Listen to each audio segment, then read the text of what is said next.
Well, I think anytime there's political, social, cultural upheaval, people turn to scriptures and look at it in terms of a prophetic way. And of course, the 19th century was no different. We're coming off of the French Revolution, Napoleonic Wars.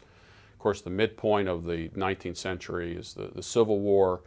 And people are trying to look for comfort, even some sort of escape, some explanation as to why the world's turning upside down.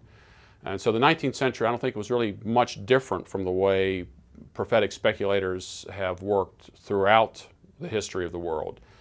You will find almost any political or religious candidate, set aside as the beast or the false prophet, the Antichrist. I think what we find with the 19th century, of course, is because of communication abilities, we saw a proliferation of this more than in any other time in history. When I first became a Christian, the talk about the end times was in the air. I had heard the gospel in 1973, in February of 1973, when I was a senior in college. And Late Great Planet Earth had just come out in 1970. And so the person who was witnessing to me was telling me about all these things that were going to take place. And I was raised Roman Catholic, knew very little about the Bible. And so I wanted to see these things for myself, so I picked up the Bible and started reading the Gospel of Matthew.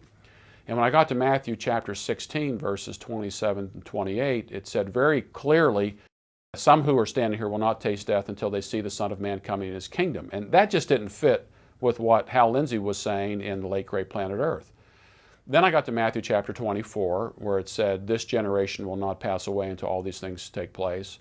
And I had just read earlier in Matthew where this generation was used, and it was referring to the generation to whom Jesus was speaking. Now, being a very new Christian, not having that much Bible knowledge, I really didn't know how to piece all of that together. And so I put eschatology on the shelf for a while. I went to seminary in 1974, and the issue of eschatology came up again, and I came across a little book by Marcellus Kick, which was written in 1948, and it was just called Matthew 24, and I read it. And in reading it, I saw this methodology, compare Scripture with Scripture. And so I went through Matthew chapter 24, following Marcellus Kick's analysis. And I began to see that every element in Matthew chapter 24 was mentioned somewhere else in Scripture. And so I was able to piece together how Matthew chapter 24 fit with the way this generation was being used in verse 34, and began to see that the New Testament was describing prophetic events that were to take place to a generation that Jesus was speaking to, not a distant future generation.